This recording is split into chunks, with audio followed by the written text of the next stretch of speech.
अरब देश कतर में 8 भारतीयों को गुरुवार को फांसी की सजा सुनाई गई।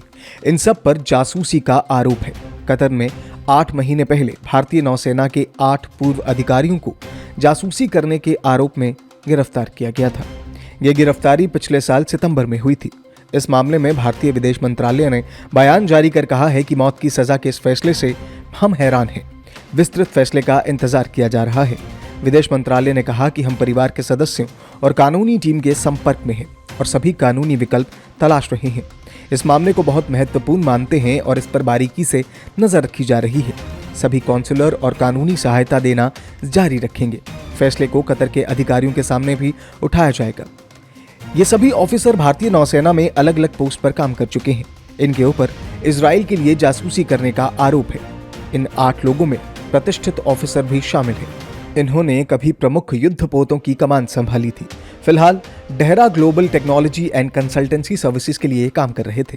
ये एक प्राइवेट फर्म है जो कतर के सशस्त्र बलों को ट्रेनिंग और इससे जुड़ी सर्विसेज मुहैया कराती है। इन 8 भारतीयों को जासूसी के आरोप में पूछताछ करने के लिए इनके स्थानीय निवास से गिरफ्तार कर लिया गया था। रिपोर्ट के मुताबिक इन 8 भारतीयों की जमानत कई बार खारिज कर दी गई है। कतर के अधिकारियों ने उनकी हिरासत बढ़ा दी थी। गुरुवार को कतर की अदालत ने इनको फांसी की सजा सुनाई। भारतीय एजेंसियां उच्चतम संभव स्तर पर इस मुद्दे को उठाएंगी, लेकिन कतर सरकार ने इस मुद्दे पर नरमी की कोई संकेत नहीं दिखाए हैं। भारतीय विदेश मंत्रालय ने कहा है कि वो इस फैसले को चुनौती देंगे और हर संभव मदद मुहैया कराएंगे। Absolutely shocking. My first statement will be absolutely shocking. India has such good relationship with this country. It was not expected at all. And number 2, these officers who have been there with this DARA International Global Agency, which was only training the Qatar Defense Forces. So they were doing good for them, and now the end result is that they have been sentenced to death. And I don't think the trial has been fair. There has not been transparency. That is my opinion, because hardly we have come to know what were the charges pressed against them, and what kind of mistakes have been done by them, or what has been done. Nothing is known to us, to a common man.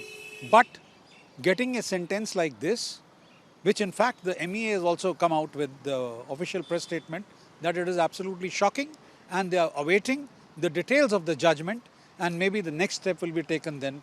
But I think Indian government and all of us should be very, very proactive and get our people out.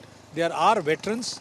They are very, very respected veterans who have done their bit in the Indian Navy and have gone there and have been supporting their armed forces, and then charging them with a charge like this, which is costing them capital punishment.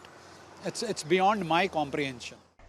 इस तरह की और भी updates जानने के लिए नवभारत को like, share और सब्सक्राइब करें।